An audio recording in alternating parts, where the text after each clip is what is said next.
우리가 먹는 약, 그 약이 만들어지는 과정을 만약 더 빠르고 정확하게 예측할 수 있다면 어떨까요?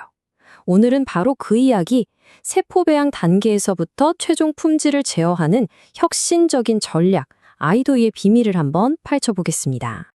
네, 방금 던진 이 질문, 생물학적 공정이 끝나기도 전에 그 결과를 예측할 수 있다면 이게 바로 오늘 우리가 탐구해 볼 주제의 핵심입니다.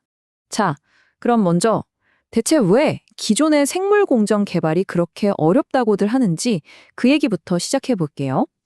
흔히들 깔때기 구조 때문이다 이렇게 말하는데요. 사실 생물 공정 개발의 목표 자체는 되게 간단해요. 뭐랄까, 최고의 재료. 그러니까 가장 좋은 세포주를 찾고요. 그 재료가 가장 잘 자랄 수 있는 완벽한 레시피, 즉 최적의 성장 조건을 찾아내는 거죠. 근데 전통적인 방식은요, 이 개발 깔때기라는 모델을 따라가요. 처음에는 후보가 엄청 많죠. 이때는 비용이 좀 적게 들어요. 그러다 다음 최적화 단계로 가면 후보를 확 줄이고 비용은 좀 더 들죠. 그리고 마지막 파일럿 단계에 이르면 와, 최종 후보 딱 하나에 어마어마한 비용이 들어갑니다. 그러니까 단계를 거칠수록 후보는 줄어드는데 비용은 정말 기하급수적으로 늘어나는 그런 구조인 거예요. 자, 그런데요, 이런 전통적인 방식에는 아주 명확한 한계가 하나 있습니다. 그게 뭐냐면, 한 번 실험하면 딱 한 가지 결과밖에 못 얻는다는 거예요. 바로 이 슬라이드가 그 차이를 보여주는데요. 자, 보세요. 기존의 고전적인 방법, CDOE라고 부르는데 이건 온도나 pH 같은 조건을 딱 하나로 고정시키고 실험을 한 번 하는 거예요. 그런데 오늘 우리가 집중해서 볼 아이도이는요. 이거 완전히 다릅니다. 단 한 번의 실험 도중에 조건을 계속해서 바꿔준다는 거죠. 이게 진짜 근본적인 차이점이에요. 아니, 왜 굳이 그렇게 복잡하게 바꿔야 할까요? 바로 이 문장이 그 답을 줍니다. 생물 공정은 매우 복잡하며 다양한 비선형적 관계와 매개 변수 간 상호 의존성을 특징으로 합니다. 이게 무슨 말이냐면요. 생명 현상이라는 게 너무 복잡하게 얽히고 설켜 있어서 조건을 하나로 딱 고정하는 그런 단순한 방식으로는 그 속을 제대로 들여다볼 수가 없다는 뜻입니다. 자, 그래서 등장한 게 바로 오늘의 주인공입니다. 바로 동적 접근법, 아이도이죠. 대체 이게 뭘까요? 인도의 우리말로는 통합 실험 계획법이라고 하는데요. 이건 굉장히 진보한 실험 전략이에요. 핵심은 이거예요.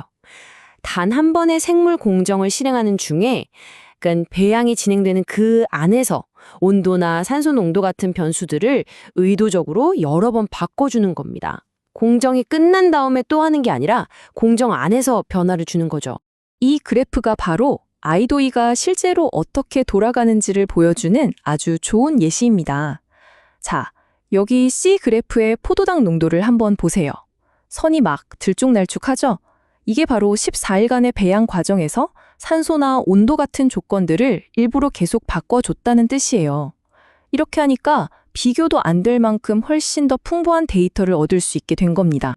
아니 근데 이렇게 복잡하게 조건을 바꾸면 데이터가 너무 뒤죽박죽이라 의미가 없을 수도 있잖아요? 그런데 놀랍게도 아니었습니다. 이 설계는요, 이렇게 변화를 주는 변수들이 결과에 미치는 중요한 영향을 놓치지 않을 확률, 이걸 통계적으로 검정력이라고 하는데 이게 무려 80%를 넘었어요. 굉장히 신뢰도가 높다는 걸 보여준 거죠. 자, 이렇게 풍부하고 신뢰도 높은 데이터를 얻었어요. 그럼 그 다음은 뭘까요? 바로 이 데이터를 가지고 미래를 예측하는 모델, 요즘 많이들 얘기하는 디지털 트윈을 만드는 단계로 넘어갑니다. 이도희로 얻은 이 엄청난 양의 데이터를 그냥 보기만 하는 건 아니겠죠? 이걸로 강력한 예측 모델, 즉 디지털 트윈을 만듭니다. 접근법은 크게 두 가지가 있어요. 하나는 OLS, 이건 순수하게 데이터만 보고 통계적인 패턴을 찾는 거예요. 또 다른 하나는 하이브리드 모델 HM인데요. 이건 데이터에다가 지식을 더하는 겁니다. 통계 패턴뿐만 아니라 예를 들면 세포는 영양분을 이렇게 소모한다 같은 이미 우리가 알고 있는 생물학적 규칙까지 함께 고려하는 거죠. 자, 그럼 이렇게 만든 모델들 과연 얼마나 정확할까요? 드디어 진실의 순간입니다. 와, 이건 정말 거의 완벽에 가깝네요. 여기 실선이 모델이 예측한 값이고 점들이 실제 실험 데이터인데요. 예측값이 실제 데이터를 정말 정확하게 따라가고 있죠. 특히 저기 D 그래프를 보면 점들이 대각선주에 아주 촘촘하게 모여 있잖아요. 이게 바로 모델이 자기가 학습한 데이터에 대해서는 예측을 기가 막히게 잘한다는 증거입니다. 네. 그런데 여기서 진짜 중요한 질문이 하나 남습니다. 그럼 이 모델이 한 번도 본 적 없는 완전히 새로운 공정의 미래까지도 예측할 수 있을까 하는 거죠. 그리고 이 슬라이드가 바로 그 답을 보여줍니다. 이게 바로 궁극의 테스트, 외부 검증이라는 건데요.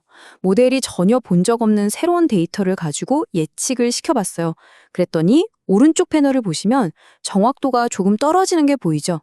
이건 당연히 모델의 한계를 보여주는 겁니다. 자기가 배운 범위를 벗어나면 예측이 어려워지는 거죠. 하지만 동시에 이게 왜 중요하냐면 이 모델을 우리가 어디까지 믿고 쓸 수 있는지 그 경계를 명확하게 알려주기 때문입니다. 자, 그럼 이 모든 복잡한 이야기가 현실에서 대체 왜 중요한 걸까요? 바로 이게 더 스마트한 생물 공정, 그리고 더 나은 의약품으로 가는 열쇠가 되기 때문입니다. 이도희가 가진 힘을 정리해 볼까요? 우선 더 적은 실험으로 훨씬 풍부한 데이터를 만들어내고요. 이걸 바탕으로 더 강력하고 정확한 예측 모델을 구축할 수 있습니다. 덕분에 실제 실험 대신 컴퓨터 시뮬레이션으로 최적화를 할 수 있게 되고 결과적으로 신약 개발 속도는 빨라지겠죠. 그리고 최종적으로는 더 안정적이고 믿을 수 있는 제조 공정으로 이어지는 겁니다. 그러니까 핵심은 바로 이겁니다. 예전처럼 느리고 돈이 많이 들던 그 깔때기 방식에서 벗어나서요. 이제는 예측과 제어가 가능한 아주 빠르고 데이터 중심적인 사이클로 전환할 수 있게 된다는 거죠.